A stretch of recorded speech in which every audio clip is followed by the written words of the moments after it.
того, что написано о суфизме, всегда определяют его как мистико-аскетическое течение в исламе, с одной стороны, и очень вот на эту такую мистическую сторону обращают внимание, и с мистической стороной суфизма связаны различные такие аспекты, как представление о суфийских шейхах, как о людях, окутанных вот этой вот такой мистическим неким ореолом, которые обладают особыми способностями там, перемещаться, например, там, во времени и пространстве, вот, и, так сказать, умеют творить чудеса, предсказывать будущее, вот, то есть это вот такая вот мистическая сторона суфизма. С другой стороны, о суфиях много говорят и пишут как об аскетах, и даже вот суф, вот это вот считается, что это слово произошло от одежды суфия, такой вот из грубой ткани, так сказать, и суфий должен быть аскетичным, пренебрегать, так сказать, такими земными благами во имя, так сказать, вот такого духовного своего пути. Ну и, конечно, очень многие кто занимаются суфизмом, говорят именно о духовной составляющей этого течения в исламе. И, собственно, много на эту тему пишут различных работ, что вот именно рост человека в суфизме, он связан именно с таким глубоким духовным ростом, да, так сказать, и с проходом от одних состояний к другим, которые сопровождаются приближением суфия к Богу. Вот. Но, так сказать, это вот наиболее часто употребляемые в аспекте суфизма такие представления. Во всем мире имеется большое число различных тарикатов, которые возникали в разное время развития суфизма. И, собственно говоря, представители этих различных тарикатов находятся в различных странах, но и некоторые последователи этих тарикатов есть и в России, потому что здесь достаточно популярны определенные шейхи разных тарикатов, которые приезжают сюда, либо их ученики ездят к ним в разные страны. Вот, то есть надо понимать, что в России распространены не только те тарикаты, которые есть на Северном Кавказе, но и целый ряд других. Много, конечно, очень написано о личности суфия. Я специально здесь привожу работы именно ученых, историков и этнографов, а не людей, которые занимаются именно изучением духовного пути суфия, потому что, я говорю, у нас сегодня такой этнографический аспект в большей степени. И, конечно, личность суфия описывается как личность человека, прежде всего лишенного всяких мирских страстей, зависти, ревности, лицемерия, страстной любви к объектам человеческого, так сказать, вида, да, вот, а только лишь к Богу может быть такая любовь, и, соответственно, обладающий самыми наивысшими духовными качествами личности: терпение, усердие, непоколебимость, богобоязненность, благонравие и так далее, и так далее. Ну, собственно, все вы это можете видеть на слайде. То есть это так вот в общем, и, естественно, очень много связано с личностью самого суфийского шейха, то есть учителя, который и ведет человека по пути вот этого духовного роста и дает ему ресурс для того, чтобы стать таким, да, чтобы вот у себя изжить вот эти вот негативные качества и, так сказать, прийти к духовному очищению и самосовершенствованию. Все это зависит от личности учителя. Для того и последователи суфийских шейхов говорят, что для того, чтобы узнать, настоящий ли шейх или нет, надо посмотреть на его учеников. Да? Вот если его ученики, они действительно вот такие, как описано здесь, значит и шейх настоящий. Да? Но это вот из разговоров с самими, так сказать, последователями различных шейхов. Вот. Ну, тут, конечно, возникает вопрос, кто какого уровня достиг в этом духовном росте и развитии. Вот. Но, тем не менее, вот так считается. Значит, для того, чтобы говорить о суфизме, нужно понимать, что есть такое понятие, как тарикат, то есть конкретный вот этот вот путь и направление духовного развития, скажем так, и еще понятие вирда, то есть это уже конкретное братство последователей определенного шейха. Кроме того, еще словом вирд часто называют то задание, которое шейх дает своим ученикам и которое они должны ежедневно в течение всей жизни повторять и практиковать. Вот. И текст этих вирдов, они представлены, так сказать, ну, они обычно передаются, конечно, в устной практике, но они могут быть и представлены вот в каком-то определенном виде. Например, вот здесь написан текст вирда одного из чеченских шейхов, я вам потом отрывки из него прочитаю. Это вот его правнук этого шейха, он прям вот так раздает вот этот вот лист, значит, и вот у меня он есть, он мне его вручил торжественно, чтобы не было никаких разночтений, чтобы все знали, посмотрели, ага, вот что нужно непосредственно делать. Вот, то есть это вот тоже важное такое понятие, связанное с суфизмом. И вирд, как правило, читается в определенное время, то есть он читается, например, после ритуальной исламской практики выполнения пятикратного намаза, и, так сказать, выполнение намаза, после него происходит вот чтение вирда. Ну, вот видите, здесь я вот фотографировала, это вот отец, сын и внук, значит, как вы видите, дети с малых лет приучаются к тому, чтобы, ну, сначала просто подражать своим старшим родственникам, а потом уже участвовать в этих практиках, вот, как во время намаза, что вы видите здесь, да, вот ребенок, так сказать, вот так, и потом уже в чтении непосредственно уже вирда после намаза. Вот. И теперь мы уже непосредственно переходим к теме нашего сегодняшнего разговора, это суфизм на Северном Кавказе. Ну, суфизм на Северном Кавказе – это тема весьма и весьма интересная, потому что суфизм многолик, и он очень тесно связан и очень тесно вплетен вот в то сообщество, в котором он практикуется. Он очень тесно переплетен с местными обычаями, традициями, даже что-то берет от каких-то более ранних там языческих практик, за что суфизм и критикует, так сказать, нередко, да, и ему за это достается, вот, и, соответственно, и последователям его тоже. И вот эта многоликость, конечно, определяет интерес специалистов, исследователей к суфийским практикам и вот потребность что-то изучить и, так сказать, поделиться с другими. Если говорить о нынешнем современном состоянии, то суфизм представлен в трех наших республиках. Это Дагестан, Чечня и Ингушетия. И здесь представлено три суфийских тариката. Это кадырийский, шазилийский и накшбандийский тарикаты. В Дагестане они все представлены, все три тариката, и практикуют его достаточно большое количество последователей этих тарикатов. Как вы видите, в современной ситуации в Дагестане много шейхов. Ну, они обладают, конечно, разной степенью влияния на своих последователей, но, тем не менее, вот они есть и шазилийского, и накшбандийского, и кадырийского тариката. Что касается Чечни и Ингушетии, то здесь тарикаты исторически распространились только два. Это кадырийский и накшбандийский, которые ведут свое начало от имен их основателей. Ну, кадырийский тарикат связан с именем Абдул-Кадира Аль-Жиляни или Аль-Гиляни его называют по-другому, который, как вы видите, жил в конце XI-XII веке, и как тарикат оформился уже в XIII веке и распространился на достаточно большой территории от Африки до Северного Кавказа и на Ближнем и Дальнем Востоке.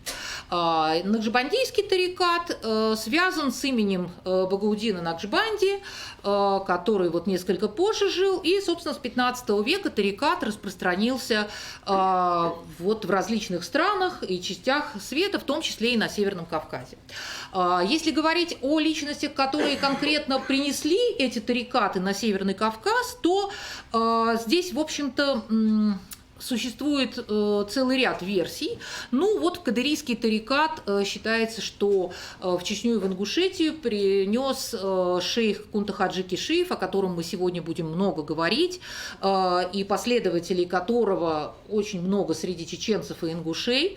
А накшбандийский тарикат связан, ну, наверное, с одним из самых известных шейхов по одной из версий с именем шейха Мансура, последователи которого до сих пор проживают в современной Чеченской Республике, и с которыми мне довелось общаться, и мы даже как-то, значит, высаживали грушу, которая была выращена в саду, значит, потомками шейха Мансура, и вот мы ее высаживали, значит, в другом месте. Это был такой очень трогательный момент. То есть это вот имя шейха, оно окутано до сих пор такой вот очень памятью и таким восхищением и большим уважением.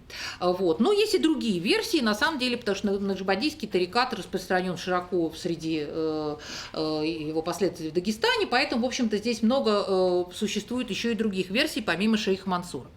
Но если говорить о численности, то тут, конечно, надо понимать, что подсчет численности последователей того или иного тариката достаточно сложен, потому что в зависимости от того, кто считает, для чего считает и как считает. Ну, статистика – это вообще дело такое, что, в общем, в зависимости от того, с какой стороны посчитать.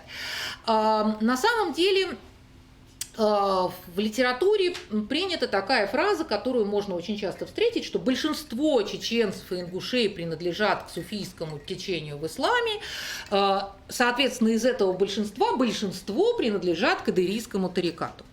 Это такая общераспространенная точка зрения, хотя она оспаривается людьми, которые не принадлежат к суфийскому течению в исламе, потому что они говорят, что ну что вы, уже там практически там 50% людей не принадлежат на самом деле никаким тарикатам, а исповедуют вот просто ислам. И опять же, вот когда я к сегодняшней там выставила, так сказать, анонс сегодняшней лекции, то мне так и писали: а вот про нас что же вы не будете говорить, о тех, кто не принадлежит к суфийскому течению в исламе, потому что нас тоже много. То есть тут, конечно, это вопрос очень такой сложный.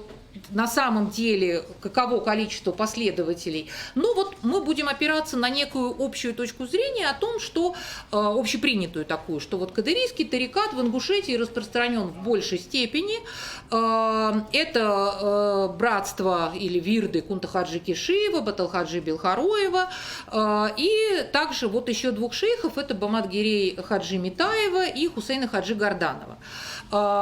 И небольшое число последователей есть в Ингушетии накшбандийского тариката. Это братство чеченского шейха Дэни Арсанова и его сына Багаудина Арсанова. Чем отличаются, собственно говоря, принципиально эти два братства? Тем, что они, вернее, эти два тариката даже, можно сказать, тем, что они практикуют разные формы зикра. Зикр – это основная практика родения последователей суфийского ислама, и мы сегодня очень много будем о нем говорить, и я вам покажу много чего интересного. Последователи кадырийского тариката практикуют громкий зикр, зикр, который связан с активными движениями, рецитацией, то есть это такой зикр, который видно, он зрелищный, и он, конечно, привлекает большое число, так сказать, людей, которые его обсуждают с разных сторон. Накшбандийский тарикат практикует тихий зикр, который не связан ни с какими зрелищами. Вот, опять же, вот в этой инструкции, которую мне передал потомок шейха Дэни Арсанова, написано о том, что последователи накшбандийского братства устаза Дэни Арсанова делают основной акцент на принципе сокровенности, то есть сокрытия веры. То есть отправление религиозных обрядов не должно преднамеренно афишироваться. Это, конечно, не означает, что тебя никто не должен видеть на молитве, например. Речь идет о том, что нельзя именно преднамеренно афишировать. И дальше, значит, описывается, что необходимо делать, какие формулы необходимо повторять, как вот этот вот вирд и как практика суфийского ислама в накшбандийском тарикате. Что касается представленности суфийских вирдов в Чечне, то здесь тоже большинство последователей суфийского ислама – это представители кадырийского тариката. Надо сказать, что к кадырийскому тарикату относится все современное нынешнее руководство Чеченской республики, в частности, к вирду Кунта Хаджи Кишиева относится и руководитель республики, и официальный муфтият, так сказать, и так далее. Да? То есть, что, конечно, определяет его очень достаточно сильные позиции, да, этого вирда, поскольку, как вы понимаете, это вот очень активно пропагандируется и, в общем, используется часто где. Вот. Но, тем не менее, как вы видите, достаточно большое разнообразие как вирдов накшбандийского тариката, так и кадырийского тариката представлено. И все они в той или иной степени либо уже не используются, либо до сих пор есть. Их последователей разное количество, каких-то много, каких-то очень мало. Вот. Но, тем не менее, значит, они существуют. И теперь мы уже переходим, это такое было некоторое такое вступление для того, чтобы был понятен контекст. И дальше уже мы говорим непосредственно о двух суфийских практиках. Это зикр и зиярат. Это две суфийские практики, которые, собственно говоря, на сегодняшний день весьма активно распространены на территории Чечни и Ингушетии. Итак, основная суфийская практика – это зикр. Это непрерывное поминание Бога, целью которой является, как вы видите, написано, достижение особых трансперсональных состояний и ощущение близкого присутствия Бога, в том числе и внутри себя, посредством повторения вслух или мысленно определенного набора слов или звукосимволов. На самом деле, действительно, зикр включает в себя большое число различных действий, и, в частности, громкий зикр, как я уже сказала, включает в себя как речевые повторения, так и движения, и что, естественно, приводит человека в определенное состояние. И это уже такой психологический аспект. И вторая практика, о которой важно сказать, это зиярат. Зиярат – это слово арабского происхождения, которое, с одной стороны, обозначает сам процесс посещения святых мест, а с другой стороны и само вот это место, куда необходимо делать вот это вот, так сказать, паломничество. Зияратом может быть могила шейха, какое-то место, связанное с его памятью, лес, холм, родник, так сказать, и могила его родственников и так далее. Но вот по современным подсчетам в Ингушетии 14 зияратов, а в Чечне 134. Надо понимать, что зияраты в настоящее время – это места, которые, собственно, приведены в очень достойный вид. И если мы говорим о Чечне, то это прежде всего усилиями самого Рамзана Кадырова, который вот на протяжении большого количества лет после уже окончания войны занялся восстановлением внешнего вида этих зияратов. Либо зияраты восстанавливаются самими потомками этих шейхов, да, то есть родственниками, которые до сих пор ныне здравствуют и заботятся о том, чтобы, так сказать, зияраты процветали и к ним можно было приехать. Ну, вот так выглядит зиярат шейха Батылхаджи Белхароева в Ингушетии, а так выглядит один из зияратов Кунта Хаджи Кишиева в Чечне, это зиярат могилы его сестры. Но об этом мы немножко позже скажем. Итак, я могу сказать, что вот даже готовясь к сегодняшней лекции, я нашла список вот этих чеченских зияратов, утвержденный, который существует на официальном сайте Чечни. Вот, то есть это не только уже такая народная практика, да, а это уже такое вот как бы официальное мероприятие, которое практикуется, так сказать, и за этим следят, и чтобы это все выглядело достойно, дороги к этому проложены и так далее. Вот. Но тут тоже все зависит от того, чей это зиярат и посещаем ли он очень часто или нет. Это тоже надо понимать. Во время посещения зиаратов существуют различные практики. Прежде всего, это выполнение того же самого зикра, индивидуального или коллективного, это выполнение намазов. И, собственно говоря, это может быть любое общение с вот этим самим вот этим зиаратом. То есть это может быть там погружение руки там в землю или, так сказать, потрогать какое-то место ритуальное, или набрать воды, как вы видите. Вот это родники Кунта-Хаджи Кешиева, которые находятся, значит, возле самых таких крупных зиаратов Кунта-Хаджи. И там, как вы видите, все оснащено для того, чтобы люди, приехавшие туда, могли набрать воды и потом, значит, использовать ее, ну, чисто в ритуальных целях, да, то есть ее пьют для оздоровления, так сказать, ну, вот для каких-то таких важных целей. И самый главный момент, о котором важно сказать для понимания суфизма в современных Чечне и Ингушетии, связан с тем, что в Чечне и Ингушетии сейчас нет ныне живущих шейхов. Это, наверное, вот самое важное, да, что того пути, который проходит суфийский ученик в привычном представлении об этом, то есть когда он познает суфийские знания от своего непосредственного учителя, здесь мы этого не увидим. То есть здесь происходит исключительно символическое общение с шейхом путем как раз посещения вот этих вот зиаратов. Почему я не могу, когда я думала о том, что же все-таки на чем сосредоточиться, я поняла, что я не могу без зиаратов рассказывать о современных суфийских практиках, потому что это основная практика, да, вот с помощью которой люди общаются, ну, можно сказать, с шейхом, если так можно выразить. Это символическое, конечно, духовное общение, но, тем не менее, оно очень важно. И люди достаточно часто прибегают к этому по разным поводам. Ну, прежде всего, конечно, там, перед наступлением месяца Рамадан. Например, вот сейчас я могу предположить, что в Чечне, в Ингушетии люди как раз ездят, посещают зиараты, потому что в начале мая начнется месяц Рамадан. Вот. Это в связи, там, например, с болезнью родственников. Да, я наблюдала на зиаратах, когда привозят больных детей, так сказать, когда просят о решении вопроса с бесплодием, так сказать. Да? То есть это вот такая вот уже народная традиция, когда люди с какими-то своими нуждами едут на зиарат, и это, конечно, вызывает определенные вопросы, как вы понимаете, потому что с точки зрения ислама все просьбы свои необходимо адресовать только лишь Аллаху, и, собственно, для этого не нужно никуда ехать, да, для этого не нужно посещать какие-то особые места.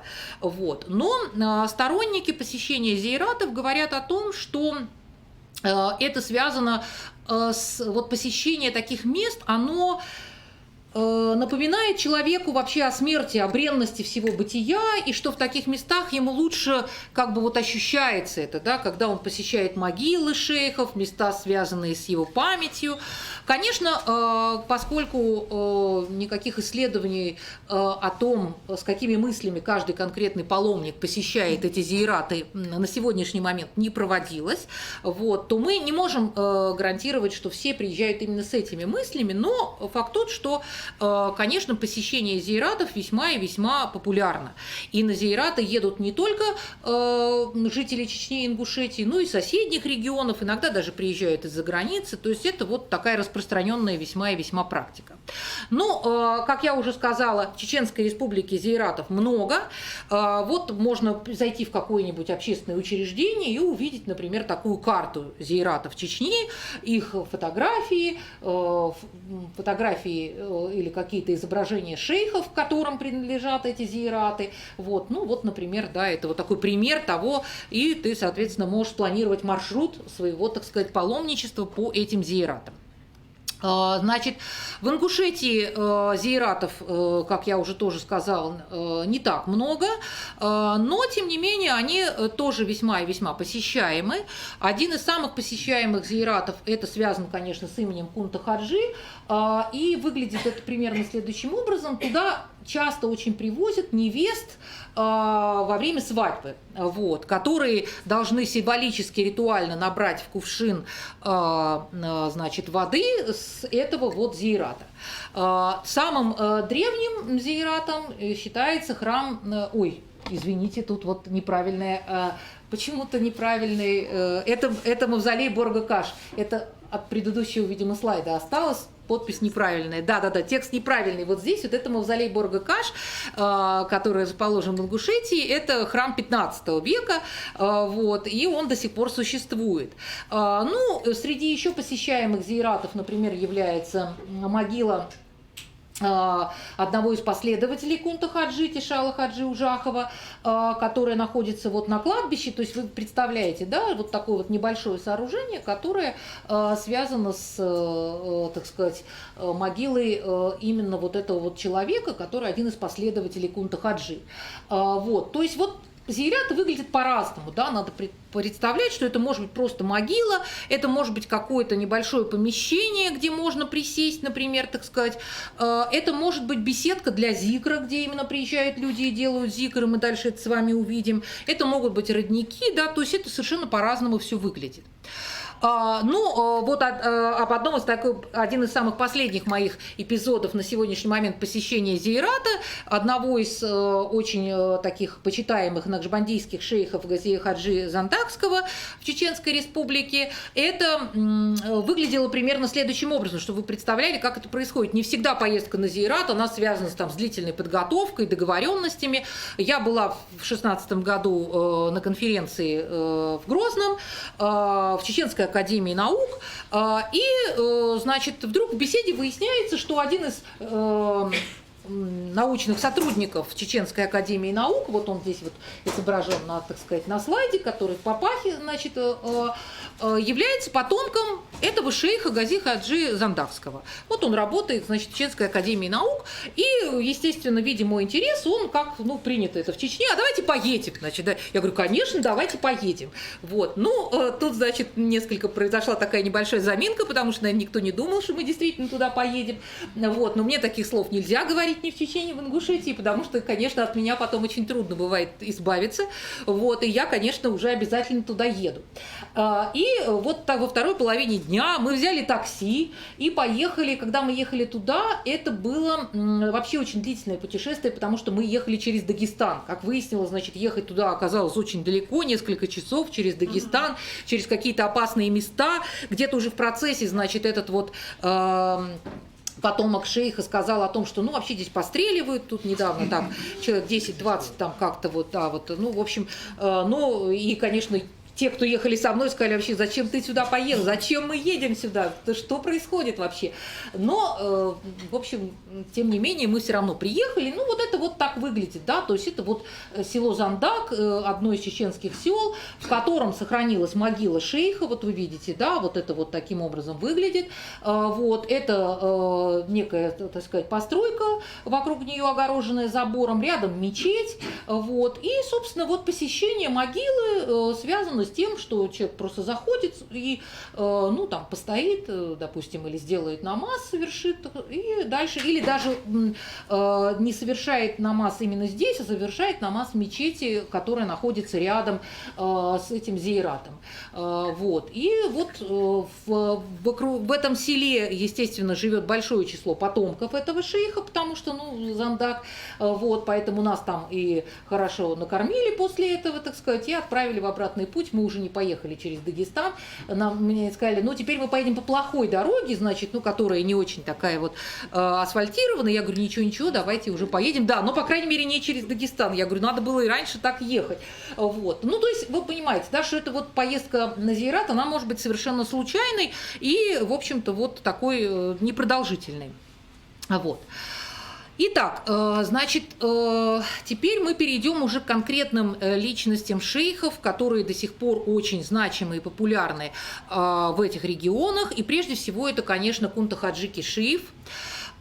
И вот я обращаю ваше внимание на даты его жизни, потому что все, начиная с дат его жизни, окутано ореолом, в общем-то, полной таинственности. Потому что например, даты его рождения разнятся, ну, аж в 30 лет. Да? Вот в ингушских источниках указывается, что он родился в 1800 году, в чеченских источниках указывается, что он родился в 1830 году. Можете себе представить, разница в 30 лет. В Ингушетии, как раз возле родников Кунта-Хаджи, существует такая табличка, на которой написано: родники основал святой Устаз Киши-Хаджи, это вот так называют Кунта-Хаджи в народе, в 1847 году, во время своего первого приезда в Ингушетию. В том же году ингуши приняли ислам от святого Устаза Киши-Хаджи. Кунта-Хаджи очень почитаем среди ингушей, потому что по одной из официальных версий принятие ислама ингушами связано как раз именно с деятельностью Кунта-Хаджи. Если мы будем считать, что он родился в 1830 году, то в 1847 году ему было всего 17 лет. Трудно представить, что он в это время уже совершил хадж, как об этом пишут. И, так сказать, то есть на самом деле, видимо, его дата рождения колеблется где-то вот, ну, между вот этими вот двумя датами, 1800 и 1830. Вот. Что касается даты его ухода, то последователи Кунта-Хаджи считают, что он не умер, а он, в общем-то, находится где-то, так сказать, вот, ну, В сокрытии. Ну да, в сокрытии, да, правильно. И, собственно говоря, поэтому официально упоминать дату смерти Кунта-Хаджи это, ну, не принято среди, так сказать, чеченцев и ингушей. И поэтому, если вы где-то увидите в литературе именно даты его рождения и смерти, то понятно, что это писал не чеченец и не ингуш, а человек, который, ну, со стороны пишет, вот, который, в общем-то, как бы вот не включен в эту ритуальную практику, потому что на самом деле вот действительно считается, что он может появиться и, в общем-то, не указывается дата его смерти. На самом деле личность Кунта-Хаджи очень интересна с той точки зрения, что Кунта-Хаджи был известным пацифистом и, собственно говоря, человеком, который именно распространил такой вот мягкий вариант ислама среди чеченцев и ингушей. И в отличие его фигуру как бы очень часто противопоставляют таким наиболее известным деятелем дагестанского ислама, ну, в частности, там, имаму Шамилю, например, вот, который воевал, и, так сказать, вот во время Кавказской войны полегло очень много людей с обеих сторон, а вот шейх Кунта-Хаджи, он именно как бы вот пытался остановить войну и призывал к миру, и, так сказать, был таким вот очень большим пацифистом, и даже есть такая версия, что непротивление злу насилием, так сказать, и вообще вот Толстой питался, так сказать, вот этими идеями как раз от Кунта-Хаджи. Вот. Существует такая версия. И, конечно, поэтому фигура Кунта-Хаджи, она очень значима среди его последователей, и вообще на всем Северном Кавказе последователи Кунта-Хаджи есть в Чечне, в Ингушетии, есть среди аварцев Дагестана, есть небольшое число последователей Кунта-Хаджи в Карачаево-Черкесии, например, я встречала. Они там очень себя не афишируют, но они есть.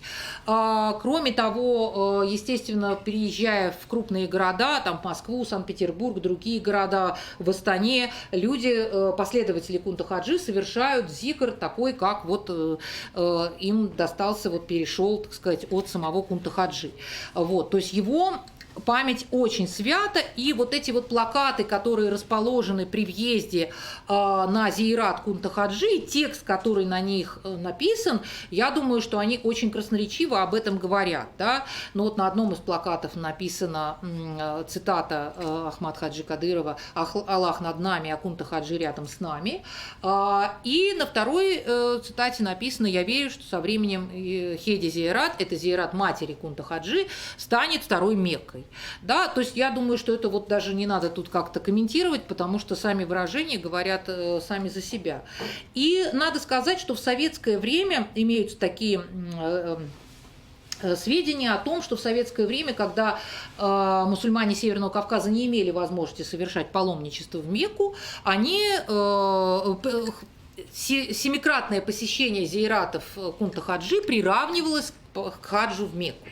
Вот. Ну, понятно, что это изнутри приравнивалось, да, то есть как бы это никакой исламской, так сказать, в этом такой вот составляющей нет, но тем не менее вот такое вот психологическое очень важно такое вот основание, как мне кажется.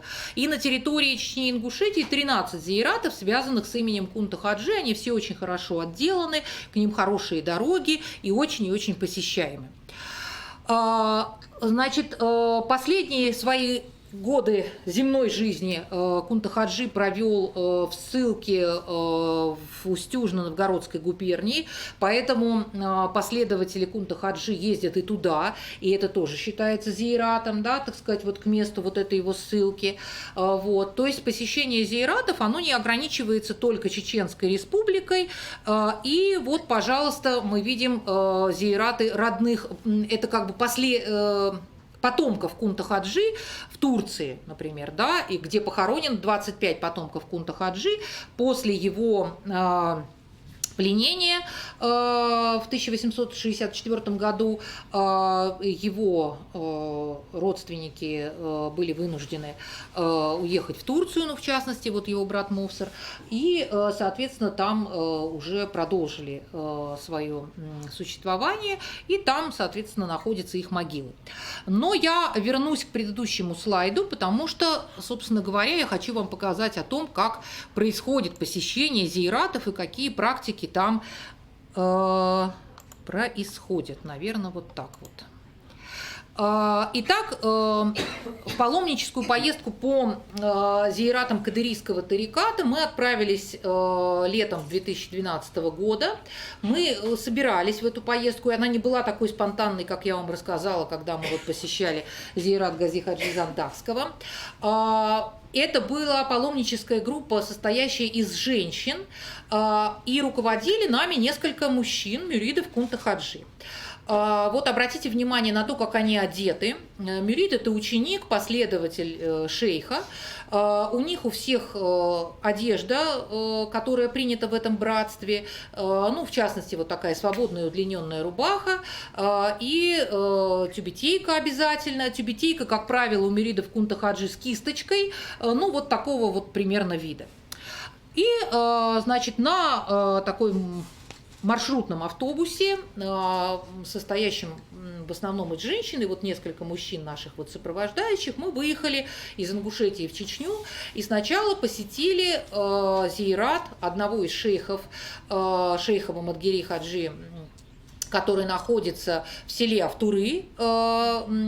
И, собственно, вот, чтобы вы представляли, да, что вот это выглядит так. То есть это очень такие постройки монументальные, современные, из мрамора, из различных других камней, внутри которой и находится могила этого шейха. Вот, ну вот в данном случае. И вот видите, я сказала вам о том, что существуют такие специальные беседки для выполнения зикра, родники, опять же, тоже обязательно, да, вот этого шейха его в народе называют овда, и вот это родники овда, значит, где тоже можно взять такой вот воды. Посещение зиератов, оно, конечно, связано с тем, что люди там снимают обувь, и так же, как и в мечети, они либо босиком, либо в специальной обуви, в тапочках, вот. Ну вот внутри зиерата, в некоторые зиераты можно попасть внутрь и именно дотронуться до могилы, в некоторые зиераты внутрь не пускают, вот, то есть это уже зависит от конкретных условий. Как вы видите, вот посещают зиераты, например, родители с детьми, и отдельные группы паломников, индивидуально посещают, то есть практики посещения зиератов, они совершенно различные.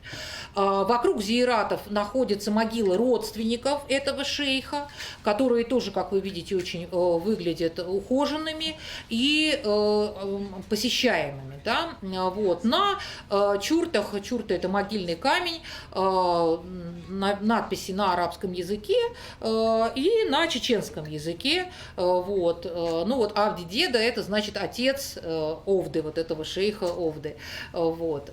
Соответственно, и на каждом вот из этих чуртов написано, кому принадлежит конкретно та или иная могила. Вот. Чеченская республика достаточно большая, поэтому паломничество может занимать продолжительное время. И вот из одного района Чечни мы едем уже к Веденскому району, где находятся основные паломнические места. И здесь же мы, вот видите, да, вот эта маршрутка, видите, у нее зелененький такой флаг, так сказать, это обозначает, что это паломники, значит, едут. Вот. И на нашем пути находится место отдыха. Здесь магазинчик, здесь мечеть, здесь можно сделать намаз, омовение. Ну вот женщины расположились, так сказать, за перекусом, мужчины отдельно, женщины отдельно. И такое место отдыха. Здесь же находится исламский магазин, где можно купить различную там ритуальную продукцию, сувенирную, Коран, четки. Если у кого-то там нет соответствующей одежды, то вот видите платье для намаза для женщин. Для женщин, последователей тех или иных вирдов, никакой особой одежды специально не существует. Это обычная одежда женщины-мусульманки. Веденский район один из самых красивых районов Чечни, горный такой, очень живописный, зеленый, и там расположено самое большое число мест памяти шейха Кунта-Хаджи. Ну, как мы понимаем, могилы самого Кунта-Хаджи нет, так сказать, в принципе. Вот. Изображают его по-разному. Вот один из его рисунков. Но в селе Эртанкорт находится большое число вот мест памяти Кунта-Хаджи. Это места, где он раньше жил, где он молился, его мечеть, родник. И самая главная святыня – это могила матери Кунта-Хаджи Кишиева, которая расположена в очень тоже таком живописном высокогорном месте. Рядом везде существуют места, где можно сделать намаз. Вот одно из деревьев, которые там, это дерево, которое по преданию посадил сам Кунта-Хаджи.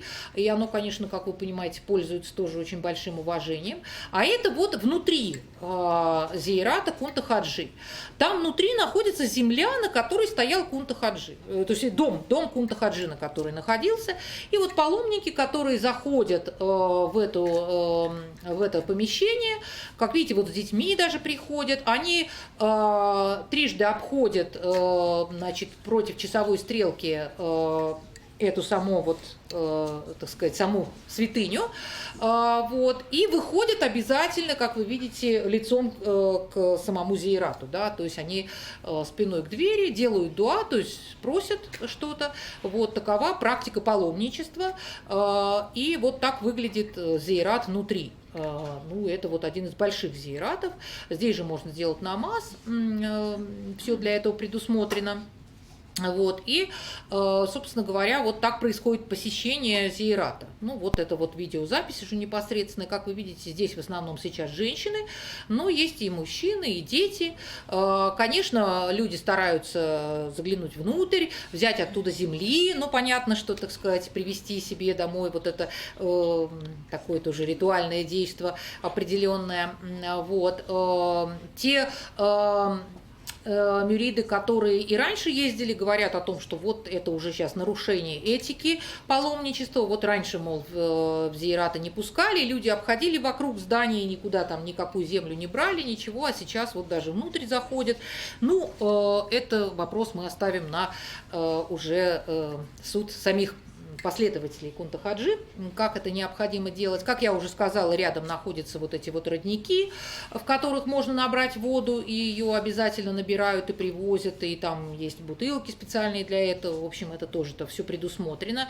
Рядом находится мечеть. Вот видите, рядом с мечетью такое тоже небольшое сооружение. Это камень, на котором молился Кунта-Хаджи. Камень тоже, естественно, почитаем, и он очень абсолютно гладкий, потому что, как вы видите, все подходят и дотрагиваются до этого камня. Да, его надо тоже, значит, там вот погладить, он такой уже, видите, совершенно отшлифованный за время его, так сказать, поглаживания. Вот, ну, внутри мечети, естественно, совершают намаз. Вот. И дальше уже отправляются к самой центральной части паломничества, это уже к могиле матери Кунта-Хаджи, Хеди. Это самое, как я уже сказала, посещаемое место, которое в течение нескольких месяцев собирает по несколько десятков тысяч паломников. Там 10, 20, 30 тысяч паломников в течение нескольких месяцев туда приезжает. Когда Кунта-Хаджи показал матери, где будет находиться находиться ее могила, она сказала, как же так, это совершенно заброшенное место, и, в общем, кто же сюда будет приходить меня навещать? Да, сейчас я вот прервусь, видите, всегда есть возле зиератов такие места, где привязывают платочки, ну, как, собственно говоря, в любых таких вот местах, где совершают паломничество. На что Кунта-Хаджи ответил матери, что вот ты увидишь, это будет самое посещаемое место, и могила твоя никогда не будет заброшена. И на самом деле это действительно так, эти слова были пророческими, потому что действительно очень часто посещаемая эта могила. Возле зиерата, как я уже сказала, есть беседка, где можно совершить практику зикра. В зависимости от того, сколько людей, вы понимаете, да, этот зикр будет либо малочисленным, либо многочисленным, но в данном случае мы видим здесь вот совсем небольшое количество людей. Вот. Ну, о зикре мы потом чуть позже немножко более подробно поговорим. Ну и, собственно говоря, вот совершив зикр, паломники уже переходят к тому, что они отправляются уже непосредственно к самому вот этому вот зиерату. Значит, сейчас... Вот, как вы видите, такая тут все предусмотрена, и такая особая идет дорога к этому зиерату. Вокруг, естественно, тоже находятся могилы, и внутри зиерата находится могила матери Кунта-Хаджи Хеди. И, соответственно, заходя туда, паломники тоже обходят внутри эту могилу и вот уже выходят. Вот так выглядит поклонение. Как вы видите, все дотрагиваются, причем дотрагиваться надо левой рукой до могилы, что интересно, потому что вообще в исламе правая рука является чистой рукой, и, казалось бы, надо было бы правой дотрагиваться, но принято дотрагиваться до могилы левой рукой. Вот так вот выглядит посещение зиератов. На самом деле там рядом большое число зиератов, и место там, где, например, Кунта-Хаджи впервые совершил зикр, оно тоже почитаемо. И я видела, например, что отец привез своего ребенка. Вот видите, вот место, да, отец привез туда своего ребенка и показал ему, как надо совершать зикр, так сказать, маленького мальчика, вот, и совершал с ним вдвоем вот этот вот зикр, да. Вот, то есть это вот такие очень места трогательные. Ну, собственно говоря, я думаю, что можно двигаться дальше. Итак, значит, так, вот так. Значит, как я уже сказала, мюриды совершают, помимо зикра, еще совершают чтение вирда. Ну, вот, например, чтобы вы понимали, текст вирда, который нужно читать после каждого намаза последователям Кунта-Хаджи, он выглядит вот следующим образом. То есть это намерение, это 15 раз астагфируллах, то есть... просим прощения у Аллаха, потом 100 раз повторяется ла илаха иллаллах, то есть формула, так сказать, единобожия, потом 5 раз салават пророку Мухаммаду, и заключительные слова очень важны, потому что здесь ученик говорит о том, что награду за прочитанный вирд он отдает посланнику Аллаха, его сподвижникам, шейхам, овлия, то есть это тоже вот шейхи, и своему устазу Кунта-Хаджи. И после этого читается салават пророку и сура Аль-Фатиха. Вот текст, так сказать, вот этого вирда, который каждый мюрид должен после каждого намаза обязательно выполнять, индивидуально уже. Помимо шейха Кунта-Хаджи в Чечне и в Ингушетии распространены последователи других шейхов, в частности, вот, например, шейха Баталхаджи Белхароева. Это вирд достаточно закрытый, потому что он образовался вокруг, ну, фактически родственников и ближайших последователей именно самого шейха. Вот вы видите портрет шейха Баталхаджи вот здесь вот справа. В селе Сурхахи Республики Ингушетия существует музей шейха, который, опять же, сделан его последователями, его потомками, прямыми потомками. Ну, вот здесь вот, например, тоже один из его потомков сфотографирован, мечеть шейха Баталхаджи Белхароева, зиярат шейха. Вот, то есть эти все места памяти, они сконцентрированы именно в селе Сурхахи Республики Ингушетия. Вот. И последователям этого вирда относятся 4-5% ингушей, которые, в общем-то, очень тесно связаны друг с другом. И принять сейчас в настоящее время вирд, например, шейха Баталхаджи, ну, в общем-то, невозможно, потому что он передается только среди вот круга его ближайших родственников и последователей. Вот. Тогда как другие вирды можно принять любому совершенно человеку. Вот. Это тоже вот интересный факт. И надо сказать, что помимо мест памяти в Ингушетии, недавно была построена мечеть шейха Батылхаджи Белхароева в Чеченской Республике, что тоже интересно. То есть мы понимаем, что места памяти шейхов существуют в обеих республиках, и это, в общем-то, говорит о тесной преемственности между последователями того или иного шейха. И совершенно по-другому выглядят ритуальные места, связанные с шейхами Накшбандийского тариката, и в частности одного из самых таких распространенных тарикатов, вирда Дэни Арсанова. Дело в том, что Дэни Арсанов, его фигура, это совершенно другая фигура, чем фигура шейха Кунта Хаджи. Потому что если Кунта Хаджи – это такой, ну, с моей точки зрения, представитель такой народного ислама, такого вот, то Дэни Арсанов – это человек, который никогда не призывал к аскетизму, никогда не призывал к особым каким-то родениям, таким вот, скажем так, духовного направления. Скорее, больше он призывал к образованию. И, например, в 1904 году он образовал медресе в Грозном, которые и до сих пор существует. И его потомки, в частности, вот Ибрагим Арсанов, его правнук, который вот здесь вот на фотографии тоже изображен, он сейчас продолжает дело своего вот этого вот именитого прадеда. И, собственно говоря, Дэни Арсанова называют одним из северокавказских джадидов, то есть сторонником такого вот именно образования не только религиозного, но и светского. То есть он в своем медресе преподавал математику, русский язык. И сейчас в этой школе, она сейчас называется «Школа языков и культур» имени Дэни Арсанова, преподают иностранные языки, причем совершенно разные, не только арабские, а преподают итальянский, там, турецкий и так далее, совершенно разные иностранные языки.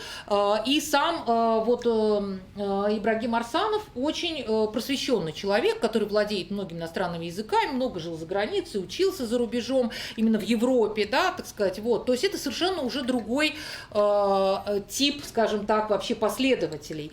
И, как я уже говорила, последователи Накшбандийского тариката совершают тихий зикр, который не имеет каких-то таких вот ярких внешних впечатлений. Они носят светскую одежду, как правило, они одеты в костюмы и чаще всего в шляпы. Но вот здесь Ибрагим изображен на религиозном мероприятии. Это день, связанный с памятью его прадеда 165-летием со дня рождения, и поэтому он вот в такой вот торжественной папахе, а так обычно он в шляпе. Вот, то есть это такая подчеркнутая светскость такой во внешнем виде. Вот, и это другие, так сказать, уже другие люди. И интересно, что в советское время власть в Чечено-Ингушской республике принадлежала как раз последователям вирда Дэни Арсанова. Вот. Это, может быть, звучит странно, потому что в советское время, казалось бы, должен был быть сплошной атеизм, но, тем не менее, мы понимаем, что в Чечне, в Ингушетии, ну, в Чечено-Ингушской республике тогда, да, все равно продолжали совершать зикр, и, собственно говоря, многие историки сейчас пишут о том, что именно практика зикра – это то, что позволило сохраниться в активной форме ислама в Чечне и в Ингушетии во времена всеобщего тотального атеизма. Итак, зикр. Что же из себя представляет зикр? Сейчас мы посмотрим на варианты некоторых зикров. Но вот этот зикр, это зикр потомков, последователей Кунта Хаджи Кишиева. Я его снимала в Санкт-Петербурге, в молельном доме Вайнавской общины, где, как и положено последователям Кунта Хаджи Кишиева, вайнахи собираются 2 раза в неделю, по средам и воскресеньям. Это обязательные дни для совершения ритуала громкого зикра. Здесь видно, что поначалу часть мюридов сидит и исполняет назмы. Это религиозные песнопения, в которых восхваляются пророк, Кунта Хаджи Кишиев, воспроизводятся какие-то истории из их жизни. Вот. Часть мюридов уже как бы готовится к вот этой активной фазе зикра. Ну, как мы видим, многие мюриды одеты в специальную одежду, которую шьют для этих целей, которую можно купить везде, в Чечне и в Ингушетии, она в больших количествах продается. Важно, чтобы помещение для зикры имело пол очень такой прочный, потому что интенсивность движения будет велика, вы это увидите, и поэтому везде, где совершают зикр, то есть его нельзя совершать просто в обычной квартире, так сказать, да, потому что, ну, просто, в общем, есть риск того, что просто пол может обвалиться, не выдержит, потому что, когда большое количество последователей совершают очень интенсивные движения, это, конечно, может быть вызвано с большими колебаниями этого вот помещения. Ну вот мы видим, мюриды уже встали.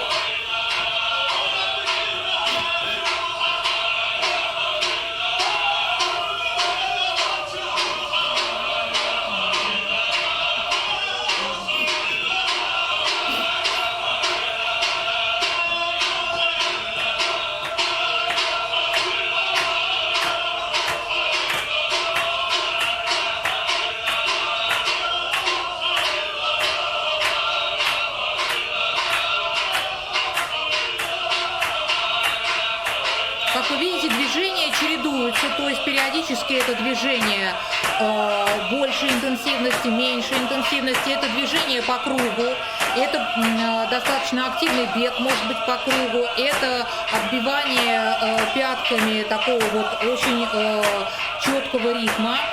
За пределами круга находятся люди, которые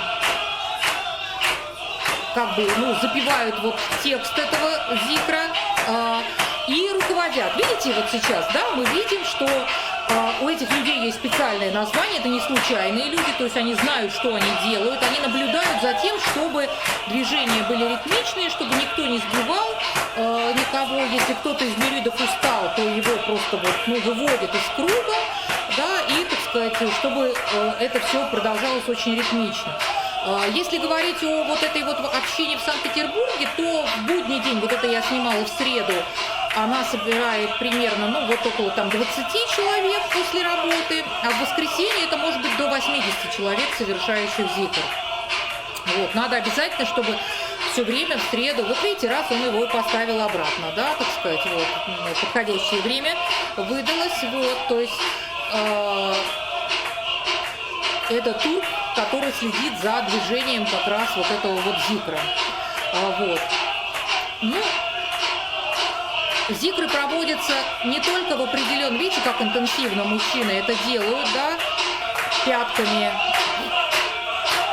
Зикры проводятся не только в среду и воскресенье, но и по различным ритуальным поводам.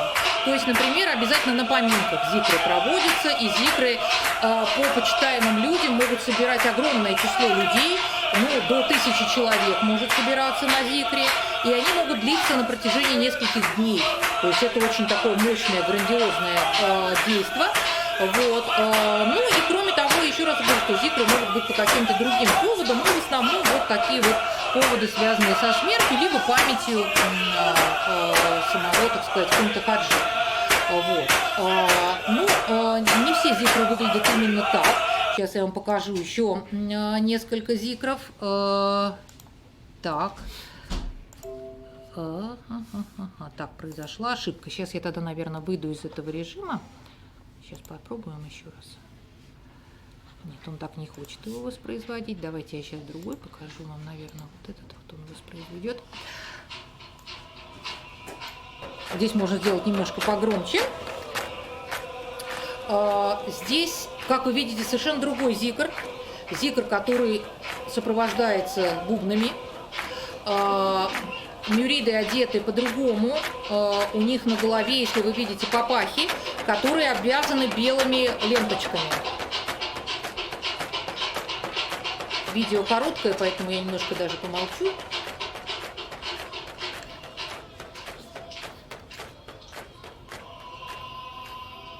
Поскольку съемку я делала сама из окна, мне не очень-то давали это делать, поэтому она, конечно, не очень качественная, вы уж извините. Это я снимала в селе Сурхахи Республики Ингушетия, но последователи это чеченского вирда Висхаджи Загиева.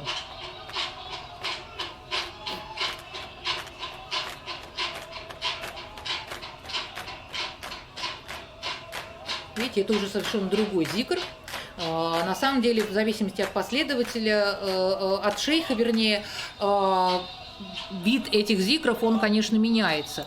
Ну и вот я вам обещала показать видео, которое я снимала не сама, должна его все-таки вам показать, потому что это видео как раз большого очень зикра, который...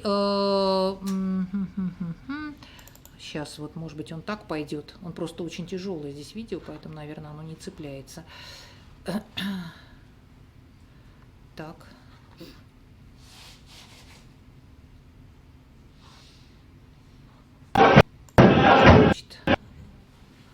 Не хочет он нам его показывать. Это жалко, потому что это, конечно... Да, сейчас я попробую открыть с помощью... Странно, но мы его вроде бы смотрели, и он у нас получался, да? А что-то почему он, интересно, не хочет? Непонятно. Но на самом деле это просто очень тяжелое видео. Видите, вот чужое видео не хочет показывать. Не все не так просто.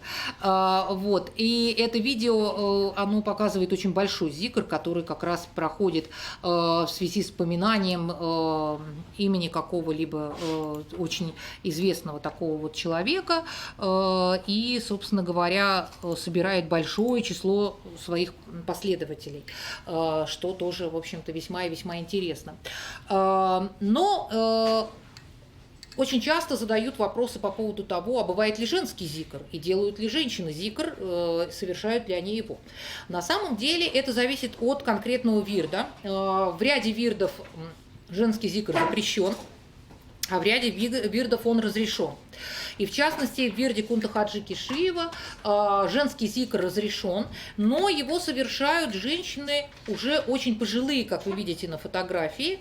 Это женщины весьма преклонного возраста, которые, так сказать, этот зикр совершают как определенную форму такого социального взаимодействия, я бы так сказала. Да? То есть, когда пожилая женщина уже выключена из активной жизни, вот, тут у нее появляется возможность практиковать вот этот вот зикр.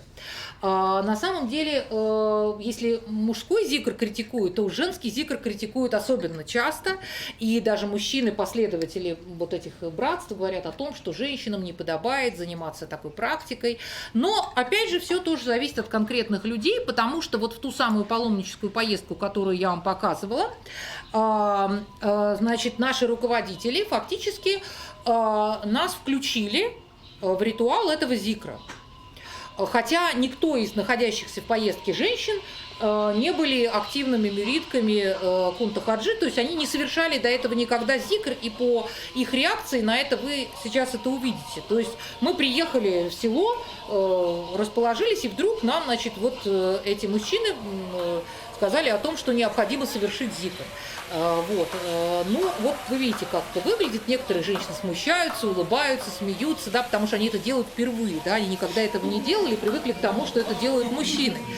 И тут это в одном кругу делается вместе с мужчинами, как вы понимаете, это вообще все очень интересно. Да, да, да, ну просто чтобы вы видели, что это, в общем-то, такое непривычное для них действие, да, но вот эти вот мужчины, которые являются активными, так сказать, последователями Кунта Хаджи, они вот скомандовали, что это необходимо делать, да, и вот, в общем, это, конечно, вызвало некоторое изумление у нас. Он, видите, этот мюрид громко запевает достаточно, вот, объясняет, что нужно делать, да, вот, но, в общем-то, скажем так, никакого такого уж особо активного зикра у нас не получилось. На самом деле женщины не выполняют зикр так активно, как мужчины, ну, понятно, что это связано, хотя, видите, вот тут подходят еще и женщины, которые помоложе. Среди этих женщин совершенно разные люди, это учителя, учителя школ, это ученые, это директор школы. То есть вы должны понимать, да, что это люди, которые, ну вот, с высшим образованием, с кандидатскими степенями, да, но вот они вот поехали в паломническую поездку по разным соображениям. Кого-то просто мотивировал некий интерес, кого-то исследовательский интерес. Но вот, видите, так сказать, все они оказались вот в этой ситуации, когда им, собственно, предложили совершить вот этот вот зикр. Вот. На самом деле, обычно это женщины, которые тоже очень активно включены в эту практику, которые знают, что нужно делать, которые выполняют эту ритуальную практику также 2 раза в неделю. У них тоже есть свои руководители этого зикра. Причем интересно, что женщины, которые совершают зикр, даже рассказывают, что они должны отпрашиваться, если они уезжают из села, у руководительницы этого зикра и говорить о том, что я вот уезжаю, так сказать, чтобы вот, ну, не создалась такая ситуация, что все разъехались и некому совершать зикр в ритуальный день, да, вот, поэтому они спрашивают разрешение и, собственно, очень так подотчетны своей вот этой вот руководительнице, которая занимается организации зикра. Вот. Так что женский зикр существует, в других братствах вообще он очень активный. И, например, дагестанские женщины активно выполняют зикры. И таких видео можно на самом деле увидеть большое число в интернете. Сейчас в этом уже нет проблемы. Это вот когда я начинала заниматься только исследованием этого вопроса, то тогда практически ничего невозможно было найти. И это вот только то, что мы сами ездили и снимали. Вот. А сейчас, конечно, это уже в доступе имеется на Ютубе уж в большом количестве. И, конечно, важный вопрос, о котором необходимо поговорить, это о психологическом аспекте всех этих ритуальных практик. На самом деле, конечно, тема психологии суфизма – это тема тоже одна из популярных и востребованных среди тех, кто изучает суфизм, и среди тех, кто является именно его приверженцем. И, конечно, есть очень популярная литература на русском языке, которая многократно переиздавалась и ходит в электронном виде. И вот недавно совершенно, значит, Игорь Алексеев мне посоветовал посмотреть книжку, которая была издана в начале 20 века, значит, которая называется «Суфизм с точки зрения современной психопатологии». И, ну, современный на тот момент, как вы понимаете, да, это больше 100 лет назад. И, значит, Константин Казанский, который написал эту книгу, он рассматривает суфизм как проявление там невротических состояний и других видов, так сказать, психопатологии. Он очень это подробно описывает, да. То есть фокус рассмотрения психологического аспекта суфизма, он разный. Это вот я к чему говорю. Вот. Что касается современной психологии. Тут надо поставить четкий водораздел между различными эзотерическими представлениями о суфизме и именно непосредственно психологическими, да, или я бы даже сказала социально-психологическими. Здесь уже вопрос гораздо сложнее стоит, потому что на самом деле каких-либо, по крайней мере, в российском пространстве внятных исследований, посвященных социально-психологическим аспектам суфийских практик, в частности, тех, о которых мы с вами сегодня поговорили, я не нашла. Ну, уже под влиянием, так сказать, различных обсуждений психологических вопросов очень известный ингушский исследователь Мака Султангереевна Албогачиева в своих работах рассматривает психологические состояния последователей, в частности, братства Кунтахаджи Кишиева. Но на самом деле таких исследований вот именно в классическом виде психологических их практически нет. Поэтому я очень надеюсь, что наши будущие студенты, магистры, в частности, в нашей магистратуре «Психология Востока», этой темой займутся, потому что здесь есть что поисследовать. Что же надо сказать сейчас, и что совершенно очевидно? Ну, во-первых, конечно, психологические аспекты суфизма исследуются с точки зрения вот этого экстатического состояния, которое достигается в силу участия вот в этой ритуальной практике. Как вы понимаете, интенсивные движения по кругу, в тесном соприкосновении с другими людьми, при повторении одних и тех же речевых формул действительно приводят человека в состояние определенного такого экстатического экстатическое состояние, которое заставляет очень многих последователей этих вирдов забыть о своих болячках. Например, очень часто участниками этих зикров являются достаточно пожилые мужчины или женщины, которые, ну, в общем-то, достаточно немощны. И когда они включаются в этот зикр, они говорят о том, что они совершенно забывают о своих болячках, и в течение там долгого времени, там даже нескольких часов могут совершать этот зикр, и с такой интенсивностью, с такой силой, которой в обычной жизни им совершенно не свойственна, да, то есть эта вот энергетика, она многократно усиливает их вот физическое состояние, да, на фоне вот этого вот психологического такого подъема. Вот. Об этом, конечно, очень много пишут в литературе, и это, естественно, всеми признается. Кроме того, надо понимать, что коллективные ритуальные практики очень характерны для коллективистических обществ, коими и являются общества, например, современной Чечни, Ингушетии, Дагестана. Да? То есть это общество с коллективистическим характером культуры. И поэтому вот это вот выполнение регулярно в определенном круге людей, определенных одних и тех же ритуалов, оно, конечно, служит определенному цементированию этой культуры, да, вот этой вот преемственности. Ну, представляете, что вот люди на протяжении там 1,5 столетий со времен Кунта-Хаджи, с середины XIX века выполняют один и тот же вирд и один и тот же зикр коллективно, передают его из поколения в поколение. Когда ты ведешь разговор непосредственно с самими мюридами, то есть с теми, кто выполняет эти ритуальные действия, они вряд ли вам расскажут о каких-то глубоких символических содержаниях этого всего, так сказать.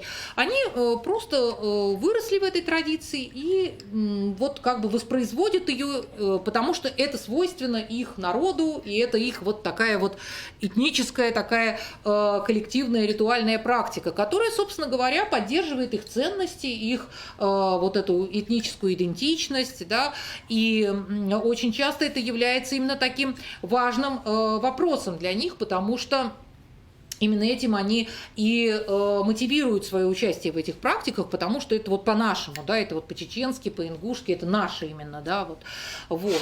И, конечно, тут уже с нашими магистрами, у меня есть вот курс психологии и религии, и здесь сегодня присутствуют многие из моих магистров, мне очень это приятно, бывшие, нынешние, надеюсь, будущие, вот, это особенно приятно.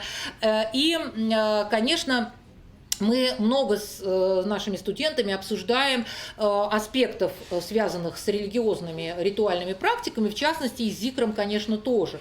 И мне действительно очень вот понравилась эта мысль, которую наши коллеги и мои студенты высказали, о том, что выполнение зикра очень такая практика, которая имеет большое значение в телесно-ориентированной психологии. Да? То есть фактически люди интуитивно совершают обряды, которые способствуют очень большому числу, так сказать, разных полезных психологических изменений в их организме. Ну, в частности, снятие напряжения, снятие агрессии, так сказать, там, вот это вот энергетический такой подъем и так далее, и так далее. То есть это очень действительно практика, которая так интенсивно выполняется и сопровождается такими физическими активными действиями, она, конечно, не может не затрагивать весь организм человека. Да? И вполне возможно, что вот поддержание активной фазы такого здоровья и активности вообще общей связано с активным участием вот в этих вот ритуальных практиках. Это, конечно, тоже определенные наши такие гипотезы, но я думаю, что мы дальше будем их развивать с нашими студентами. И о психологических аспектах посещения зиератов тоже необходимо оговориться. Здесь я могу сказать сразу, что эта тема в нашем пространстве, вот таком вот северокавказском, не изучена вообще. Да? Мне не удалось найти каких-либо работ, которые бы об этом что-то писали. Есть некоторое количество работ, которые связаны с православным паломничеством и, собственно говоря, с изучением мотивов посещения зиаратов, да. И как вы видите, мотивы эти, они могут быть совершенно разные. Это и общение с Богом, и личное спасение, и поиск смысла жизни. Это очень такие высокие мотивы духовные, да, которые свойственны для человека, находящегося на достаточно высоком духовном уровне развития. И с другой стороны, это очень часто используемые мотивы исцеления, о которых я вам уже сказала, да, когда вот едут именно и просят здоровья. И я наблюдала очень больных людей, которых привозили на зияраты. И даже существует такой вот как вид туризма, так сказать, да, такое вот познавательное паломничество. Ну, собственно говоря, это, наверное, тот, в котором были мы с нашей вот этой вот группой женщин, вот, потому что нам, конечно, было интересно, как это все происходит. Но я думаю, что в дальнейшем, опять же, можно будет и это тоже поисследовать, если мы будем дальше заниматься этими вопросами. Ну и, собственно говоря, наверное, на этом я буду такую официальную лекционную часть нашего мероприятия заканчивать. Я вас обращаю на наш сайт востокмгппу.ру, где я размещу в том числе и ссылку на сегодняшнее видео, и там уже есть достаточно большое количество материалов, связанных с нашей магистерской программой. У нас есть странички в соцсетях, в Инстаграме, есть группа в Фейсбуке. Я вас приглашаю все это посетить. И если вы действительно хотите учиться в нашей магистерской программе, то на главной страничке нашего сайта есть форма регистрации на нашу магистерскую программу, ее нужно заполнить. Вот. Там расположены также материалы для подготовительных, вернее, для подготовки к экзаменам на нашу магистерскую программу. Магистерская программа по психологии, поэтому сдавать экзамен вы будете по психологии для поступления в магистратуру. Вот. Ну, собственно говоря, дальше я уже жду ваших вопросов. Спасибо за внимание.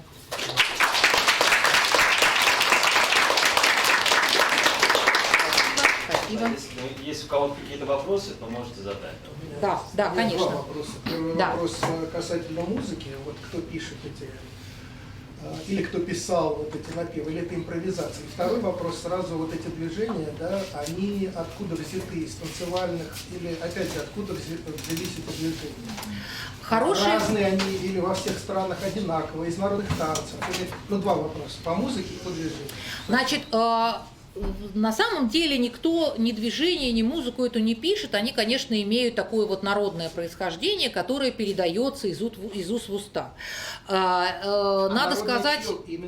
Именно этих народов. Другое.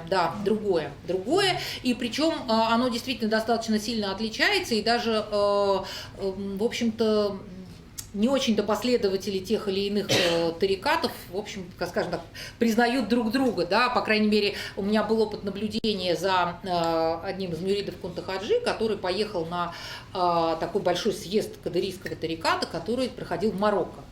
Вот. И, значит, тамошний марокканский шейх, когда спросил его, откуда ты, тот сказал, что вот я из России, последователь Кунта-Хаджи, этот сказал, что я не знаю такого шейха, значит, вот, где он, где шейх, да, где он, мы не знаем его.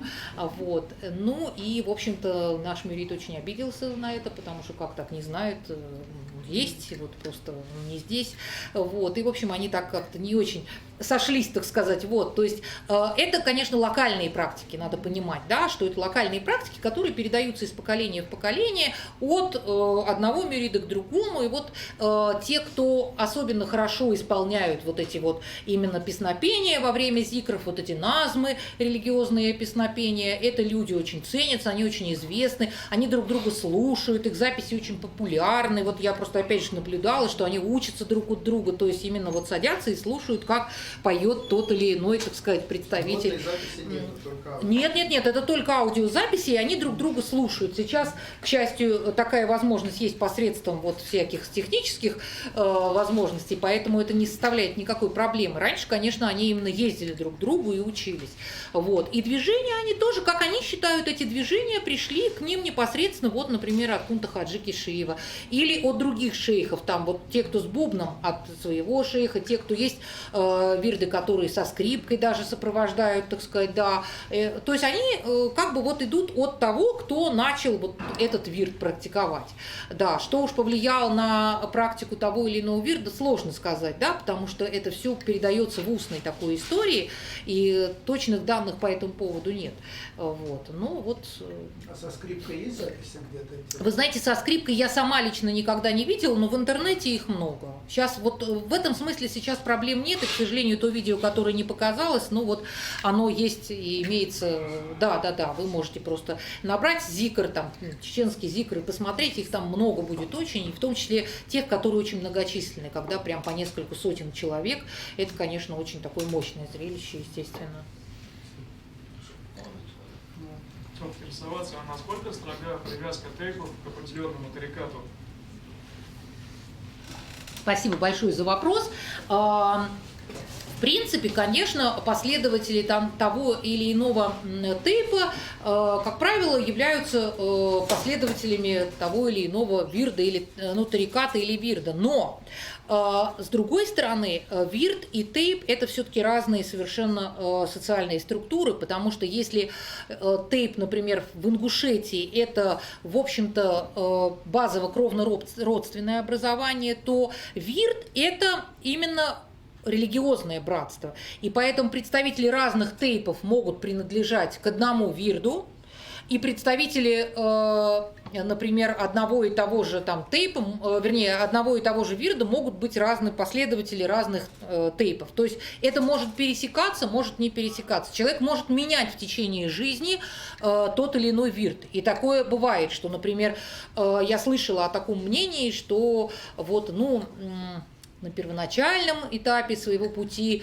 когда ты еще только ученик такой, вот еще в начале духовного поиска, ты практикуешь громкий зикр кунтахаджи, потому что это такой вот зикр, который дает тебе первоначальный импульс для духовного такого вот роста и развития. А потом, когда ты уже становишься, так скажем, более продвинутым в этом смысле, ты можешь перейти уже в накшбандийский тарикат и в вирд, значит, Дэни Арсанова, где уже практикуется тихий вирд, потому что ты уже более, так сказать, развит в духовном смысле. Даже такие вот версии я слышала, да, вот. Они все являются исключительно индивидуальными какими-то вот предпочтениями, да, вот. Конечно, если вдруг родственник переходит в тот или иной вирд, это воспринимается как-то, ну, так, скажем так, не всегда может быть радостно, да, но я слышала и такое, что один и тот же человек, например, может принадлежать к двум вирдам, например, да, и совершать, да, зикр и один, и другой, да, вот, то есть, на самом деле, может быть все что угодно, понимаете, это вот тут уже вариантов множество. У меня два связанных Да. вопроса. Вот вы сказали, что одной из ключевых особенностей суфизма в Чечне и Ингушетии является то, что отсутствуют шейхи. Вот с чем связано исчезновение шейхов с этой территории? Это первый вопрос. Второй вопрос. Что преследуют люди, которые вступают на суфийский путь в этих странах? И кто следит вообще за их продвижением по пути? Кто контролирует этот процесс? Чему они учатся? Вот хороший вопрос вы задали, прям такой в лоб, я бы сказала, вопрос. Значит, ну, первый аспект, если говорить о том, почему нет сейчас ныне живых шейхов, на этот вопрос вам, наверное, никто не ответит, да, потому что вот считается, что есть вот, ну, где-то находится кунтахаджи. И когда они вообще исчезли? Ну, один из самых последних живых шейхов, так сказать, был в депортации. Вот после депортации уже живых шейхов больше не было. И, собственно, на этот вопрос никто вам не ответит. Ну, нету, вот как бы не появился такой человек, да, он может появиться в любой момент. Как определяет наличие, что человек шейх? Вот каким способом, по каким критериям, почему вот они... Истинный шейх. Истинный шейх, да. Ну, то есть вот есть какие-то качества... Поскольку в современных Чечне и Ингушетии таких людей нет, то ныне живущие люди никак этого определить не могут, и они как бы вот никак это не обсуждают, понимаете? Это тема, которая, ну, в общем-то, не является предметом обсуждения, потому что нет и нет, да, ну, вот есть последователи, есть зикр, есть люди, которые уважаемые, есть алимы, которые, ну, вот ученые, которые, так сказать, объясняют, как это необходимо делать. То есть, понимаете, как бы вот это вот такой феномен, который, ну, его не принято обсуждать, да, так То сложилось. есть, Ну, может вот, быть, они есть, но просто за счет вот этого общества, такого общественного молчания, там, да, их как бы они не проявлены, да. То есть вот истинный шейх такой раз где-то живет, но он не может быть проявлен. может быть, а может быть, он в какой-то момент проявится, да, так сказать, вот, да, такие разговоры иногда я слышу, и, в общем, ну, так сказать, есть такие представления о том, что может появиться какой-то шейх, но вот как бы в данный момент его нет, да, вот он вот пока никак себя не проявил, и вот этой вот цепочки передачи ее не произошло, то есть все, никто никого не оставил, да, потому что вот, например, ныне живущие потомки Дэни Арсанова, вот был Дэни Арсанов шейхом, считался его сын Багаудин Арсанов, и все, дальше вот они живы сейчас, они существуют, его потомки, но они шейхами уже не являются, они являются только потомками. И вот этих потомков, их много, их живет везде много, и они уважаемые люди в республиках, но они не являются шейхами. Они просто являются руководителями этого братства. И, наверное, вот второй вопрос о том, который вы задали, что вот у этих братств есть определенные люди, ну, такие вот, скажем, влиятельные люди, да, которые вот, если в братстве Батылхаджи Белхароева, там прям непосредственно руководитель. Вот он был Султан Хаджи, который скончался не так давно, вот, и все его считали руководителем вот этого братства непосредственно, да, и он пользовался большим авторитетом, уважением, влиянием в этом братстве конкретном, вот, поэтому есть такие вот агенты влияния, да, то есть значимые люди, вот, но это не шейхи, А цель обучения? А вы знаете, дело в том, что как такового, насколько я понимаю, обучение вот в таком классическом варианте суфизма там и не происходит, да? То есть это просто люди с определенного возраста, мальчики, да, начинают посещать вот эти вот ритуальные практики. Они выучивают тексты этих назмов, выучивают эти движения и посещают их вот с определенной частотой, да? Вот и все, что происходит. Они знают тексты вот этих вирдов, вот я говорю, вот, пожалуйста, раздали, знаешь, что надо читать, да. Сейчас это все расположено на сайтах, можно на любом сайте там открыть текст вирда такого-то, текст такого-то, вот. И просто вот присутствие на этом вот мероприятии, оно как бы является актом такого вот суфийского именно вот поклонения, да, вот. То есть это действительно те вопросы, которые вы задаете, говорят о том, что действительно очень сильно отличается от суфизма в классическом смысле этого слова, да, понимаете, поэтому... Да, и даже от дагестанского суфизма, да, конечно, совершенно верно, даже от ближайших соседей. Поэтому нередко критика поступает не только от тех, кто не признает суфизм вообще, да, но и от тех, кто придерживается суфизма в более таком классическом понимании этого слова, потому что здесь действительно невозможно понять, например, даже вот это намерение, я намереваюсь произнести вирд, который Кунта Хаджи на меня возложил, да, вот там, по-моему, так дословно выглядит текст этот, я вот сейчас еще раз к нему вернусь, вот, вы понимаете, да, что... Да, я намереваюсь читать тот вирд, который устаз Кунта Хаджи на меня возложил, да?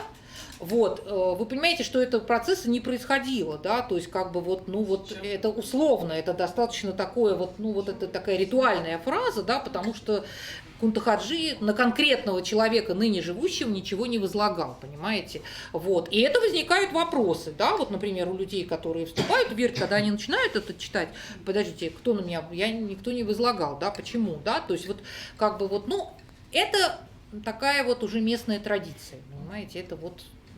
Это, конечно, очень сильно отличает от других практик суфийских.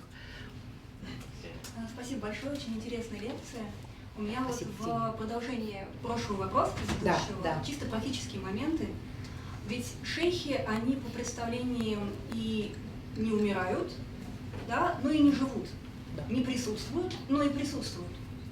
Но для того, чтобы как-то контролировать вот, духовное развитие муридов, необходим присутствующий шейх или его заместитель. Да. Да? Почему еще? Потому что кто-то должен совершать обряд инициации. Да. И кто-то должен передавать баракят. И вот в отсутствии живого шейха или его заместителя, который имеет иджазу, да, который имеет вот это вот разрешение, каким образом происходит инициация, и является ли вот этот вот нияд, это намерение, является ли это обрядом инициации, и тогда каждый может быть инициирован. Фактически да. Ну, вот получается, что да. И Да. получается, что каждый юрист сам от ашика и до, соответственно, каких-то высших степеней, он сам проходит вот эту вот трансформацию.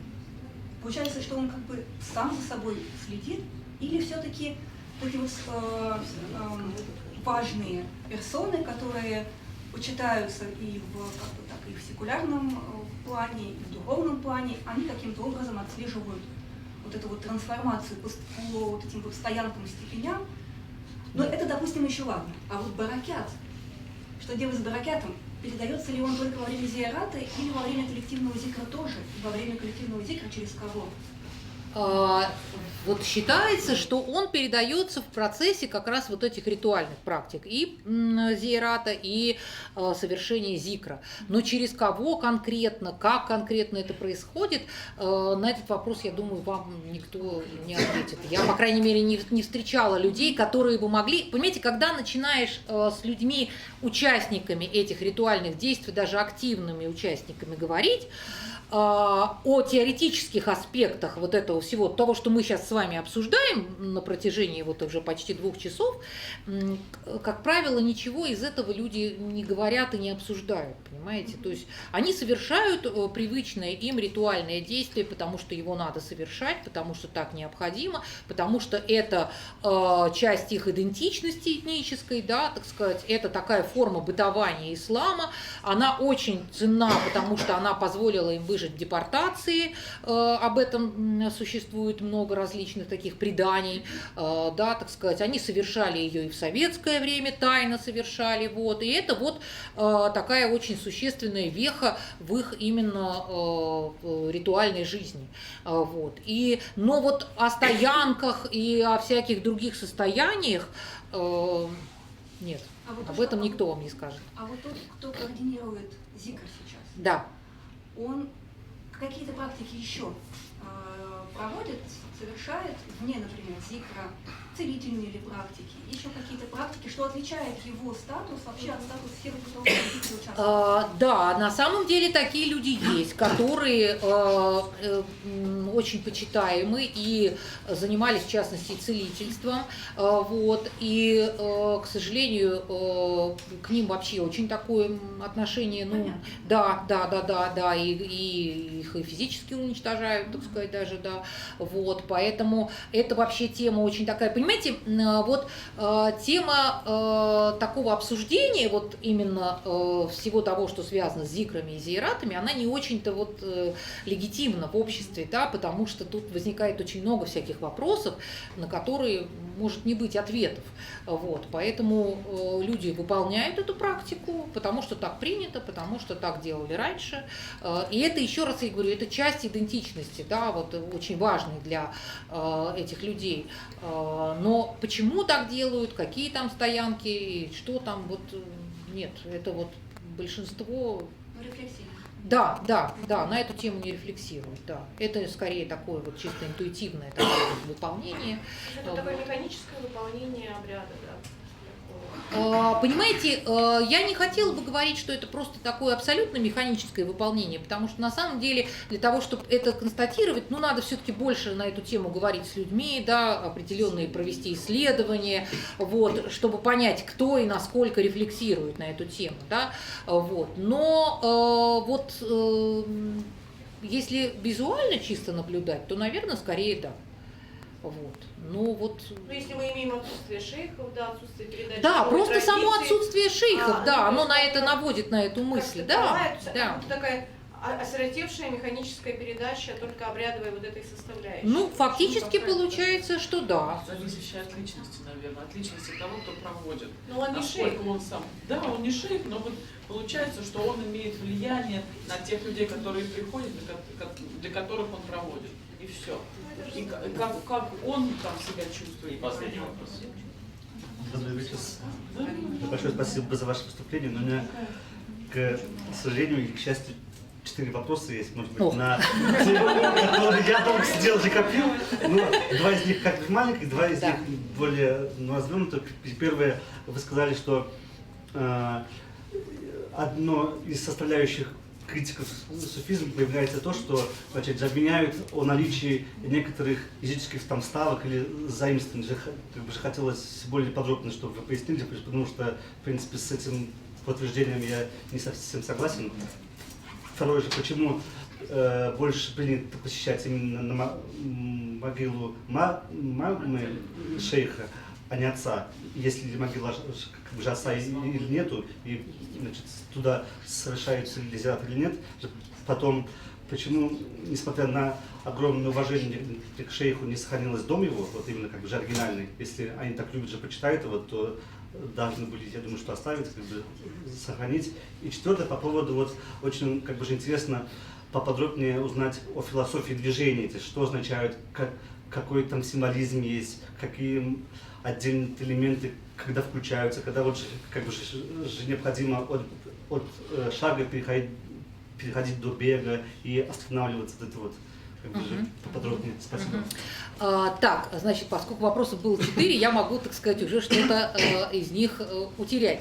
Значит, ну, во-первых, почему матери, да, если отца? Да, действительно, есть и могила отца Кунта-Хаджи, но вот так исторически сложилось и как-то вот именно передается самими мюридами, что именно вот о могиле матери Кунта-Хаджи сам говорил, что это будет самое посещаемое место на всем Северном Кавказе. Вот такие слова ему приписывают. Мы тоже не можем знать, насколько это действительно так, но это именно вот связано с именем матери. Хотя есть и могилы и братьев, и сестры, и, так сказать, других родственников, их много, их там рядом достаточно много. И мюриды объезжают все эти могилы. Вот. Это, во-первых. Теперь, значит, второй вопрос. Дом. Да, дом. Вы знаете, ну, на самом деле, все те зияраты в таком виде, в котором мы их сейчас видим, это современные постройки. Все абсолютно современные. Это видно, да, это все уже сделано после окончания Чеченской войны. То есть это все они воздвигнуты в течение последних 10 лет. Есть очень хорошая книжка Майырбека Вачигаева, которая так и называется «Шейхи и зияраты Чечни». Она такая толстая, такой альбом с фотографиями. В ней внешний вид этих зияратов совершенно другой. Это еще тогдашний, старый, так сказать, который был, которые просто были какие-то холмики там, допустим, да, и так далее. Вот. Поэтому то, как это выглядит сейчас, это, конечно, уже совершенно другое все, нежели чем было раньше. Новый мир. Да, да, это совершенно новый мир, который воссоздавал, ну, прежде всего, вот Рамзан Кадыров, который, так сказать, решил вот из этих зияратов сделать именно такие вот почитаемые, красивые, хорошие места, где людям будет удобно, комфортно, которые будут посещаемы иностранцами в том числе. Вот, поэтому, собственно, дом мало что вообще в Чечне из того времени сохранилось, понимаете? То есть вот таких старых построек и мечетей фактически нет старинных, очень мало, понимаете? То есть ничего не сохранилось, да. Поэтому даже вот эта школа Дэни Арсанова, она тоже, в общем-то, просто наводила, она воссоздана на том месте, где она была. Да, там есть камень из того здания, в котором, так сказать, вот когда-то находилась, но это все, конечно, уже было, видимо, в таком состоянии, что там нечего, тем более после войн, понимаете. Вот, поэтому тут, конечно, мне кажется, и воссоздавать было нечего. Что касается языческих практик, смотрите, критикуют в основном вот эти практики, которые связаны с тем, что надо набрать воды, какой силой обладает эта вода, что это святая вода, лечебная вода, для чего ее пить. И я даже видела, когда мы, даже по реакции людей, людей видела, когда мы с этой водой приехали в Ингушетию, вернулись, нас привезли обратно вот на этом вот маршрутном автобусе, и я пришла в тот дом, где я проживала с этим вот, значит, 5-литровой бутылью этой воды, вот, и сопровождающий нас вот этот вот мюрит пожилой сказал, что вот, значит, никто не пейте эту воду, значит, потому что она святая, и, значит, ее можно пить только с лечебными целями. Тут же люди, которые присутствовали в этом доме, они начали на него сразу шикать: какая святая, ты что ты несешь, значит, это никакая не святая вода, это обычная вода, нечего тут, значит, разводить ширк и так далее, значит, это вот, то есть, понимаете, вот это постоянно вот идет вот такая дискуссия, понимаете, ну ты уж совсем-то там, типа, не, ну вот, ну уж какая там святая, да, уж прям ты скажешь тоже, вот, понимаете, то есть, эта вот критика, она даже не то, что раздается из каких-то ученых миров, да, а она именно вот здесь же на земле раздается, понимаете, там, набрать земли, например, с могилы, да, там, или потереть там, так сказать, вот этот вот камень, да, то есть это очень часто критикуют именно как вот такие вот языческие практики, которых не должно быть, потому что, ну, в исламе общение напрямую с Всевышним, не надо тереть камень, не надо собирать землю, не надо ничего такого делать, понимаете, вот как бы за это вот эти лоскутки, которые привязывают, чтобы загадать желание, понимаете,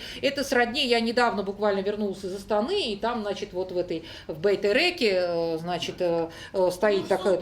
Да, ну теперь Нур-Султан. Я была еще в Астане, я успела. Я буквально улетела и тут же стал Нур-Султан, но я не причастна к этому. Вот, и, значит, стоит вот такой постамент в этом Бейт-Эреке, и там отпечаток ладони в золоте, да, и, значит, вот все прикладывают, это отпечаток ладони Нурсултана Назарбаева, значит, надо приложиться и загадать желание, вот, значит, да, ну, собственно говоря, да, понимаете, что это вот как бы, это где-то, да, это такой вот ритуал, ну вот за это критикуют, понимаете, да, за это активно критикуют, как раз это является то, что вот, ну что это вот какой-то магический ритуал, да, то есть вот в исламе никакой магии вот этих вот всех критикуют за, например, то, что шейхи там, это те люди, которые там перемещались, где-то там прилетали, могли быть там в Мекке, то, значит, шейх полетел в Мекку и общался там с пророком Мухаммадом, так сказать, вернулся обратно, то есть вот, то есть за это вот, ну, понимаете, мы сейчас, я не берусь здесь говорить о именно исламской составляющей, да, так сказать, я просто говорю о тех фактах, которые существуют вокруг этих явлений, да, и за что последователи этих вирдов обычно критикуют. Вот за это, например, да, вот это вот является объектом критики. Вот. И Да, маленький вопрос еще. О символизме и философии движений. Что они означают, что там... Значит, у каждого вирда, как вы понимаете, своя последовательность этих движений, да, так сказать, и выполняется обычно там, допустим, 7 кругов быстрым бегом, потом люди останавливаются, потом двигаются в противоположную сторону. Вот. За этим, за всем наблюдают те руководители зикра, которые стоят за его пределами, да, и вы видели, вот там в некоторых зикрах это люди, которые прямо стоят в кругу и, например, поднимают руку, чтобы остановились, в каких-то зикрах это люди, которые стоят сзади и тоже указывают на то, или прямо останавливают, подходят по плечу, бьют, вот, то есть тут своя такая определенная динамика существует, которая, опять же, вот передается из уст в уста, кто должен это делать, сколько раз, то есть вот эти люди, турк называется он, Тахамада, вот, они как раз управляют этими движениями, и они следят за ритмичностью их выполнения, да, за тем, сколько их должно быть, какая последовательность, какая длительность, но когда я непосредственно спрашивала, вот, например, там же в Санкт-Петербурге у миридов продолжительность, она от чего зависит? То есть почему вот вы сейчас вот там, например, там 30 минут делаете зикр, да, а в другой раз там 1,5 или 2 часа, да, так сказать, это с чем связано? Фактически какого-то рационального ответа я на это не получила. То есть, да, как пойдет, да, вот как энергетика, да. Ну вот сегодня, ты даже вот, ну, человек приходил с зикрой и говорил, ну, сегодня какой-то у нас такой был слабенький зикр, да, ой, а сегодня такой зикр прям хороший был, сильный такой зикр, прям мощный, понимаете? То есть это вот на уровне каких-то таких эмоциональных впечатлений и какого-то рационального объяснения, а с чем, а почему это так было, да, так сказать. Ну, вот так как-то получилось, все как-то были так не настроены, и народу было немного. Понятно, что чем больше народу, тем вот эта энергетика аккумулируется, да, так сказать, и тем более заряженный становится такой энергетический этот зикр, и больше так приносит удовлетворение его участникам тоже, да, поэтому вот эти большие зикры, они очень ценятся. И я вам даже больше хочу сказать, когда я у одного из последователей вот Кунта Хаджи, активного исполнителя зикра, спросила о том, о чем он мечтает в жизни, он мне сказал следующую фразу: о том, чтобы на моих похоронах пришло очень много людей выполнять зикр. Да, вот это вот, то есть, ну, это вот, я думаю, передает символизм и психологическое отношение к этой ритуальной практике. Да, конечно, да. Только короткий. Я очень сожалею, что я не учусь в магистратуре.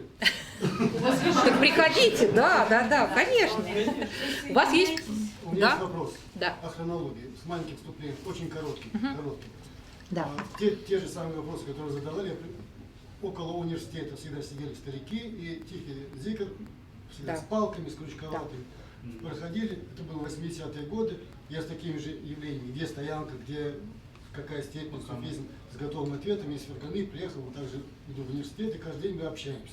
Они приглашают на зикр, пожалуйста. Вот. Рационального, естественно, нет, но мой вопрос следующий. Мы взяли за основу первого шейх Мансур, Мушурма, Алдынский. Да. Последний у нас в 57-м, то есть до 57-го года. Вот этот временной промежуток. У нас появляются харизматические люди, которые еще принесли, собственно говоря, пионеры ислама, пионеры суфизма. Да. А тем более уж такой революционный, как шейх Кунта Хаджи, который говорил, нельзя воевать, не воюйте, не носите оружие, если даже на вас крест повесят и поедите в церковь, Да, идите. совершенно верно, да. Бейтесь только, если ваши женщины будут возвращаться. Вот. Соответственно, для Кавказа это необыкновенно. То, что я искал раньше, я увидел вот те же исполнители, кто исполнял Названаш, они потом еще были с дечик-пондарами и исполняли Илли. Да. Илли это то, что из периода Джахилия пришло. Да. Вот как то, что вы сейчас показали, сегодня у нас не было, ну, все послевоенное, и не было того периода, не было тех стариков, которые эту связку делали. Вот. Откуда берется, собственно, динамогенность этого речитатива, размера. Вот мой вопрос. Вы не пробовали смотреть в более ранние источники? Ранние какие вы имеете в виду? Или я привязан к Нет, вы знаете, такого... Не было дечик-понда. Нет, вы знаете, так я, наверное, глубоко не копала, и мне кажется, что это достаточно затруднительно в силу отсутствия каких-либо письменных источников на эту тему, да, то есть это если только, ну вот, опять же, из поколения в поколение какая-то устная передача, потому что вот литературы на эту тему, ну, никакой нет фактически, да, то есть... Ну, вот мне не встречалось, понимаете, я вот не могу сказать, что вот мне что-то такое подобное встретилось. Вот, к сожалению, еще раз говорю, даже личность Кунта Хаджи при всей его популярности и очень такой почитаемости среди чеченцев и ингушей, она, видите, и то окутана ореолом различных расхождений даже в датах рождения. Ну, если уж мы говорим там 30 лет, да, даты рождения разнятся, то уж о чем тогда, вот, как бы, понимаете, то есть здесь какую-то действительно объективную информацию довольно трудно почерпнуть. Вот в этом, наверное, еще одна из сложностей. Мы можем ориентироваться только на современных исследователей. Ну, там очень известно, там в Ингушетии это Мак Албагачиев, в Чечне это Акаев, да, Вахид Фумидович, вот, поэтому, ну, такие вот имена, которые написали книжки, там, суфизм на Северном Кавказе, суфизм в Чечне, суфизм в Ингушетии, мы по их книгам можем судить о том, как это вот исторически формировалось. Вот. Но насколько это действительно объективно, да, вот тут сложно сказать.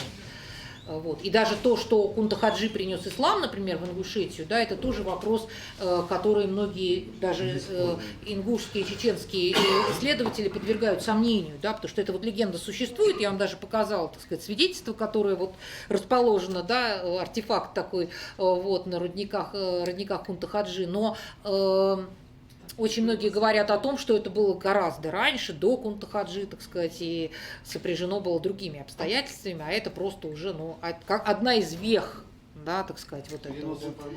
Да, да, да. Да, не всегда почитают. Вот, поэтому сложно. Здесь, конечно, можно много каких-то исторических искать корней этого явления, но это довольно сложно. Я думаю, что это еще так, для историков предстоит это сделать, потому что письменных источников фактически нет никаких.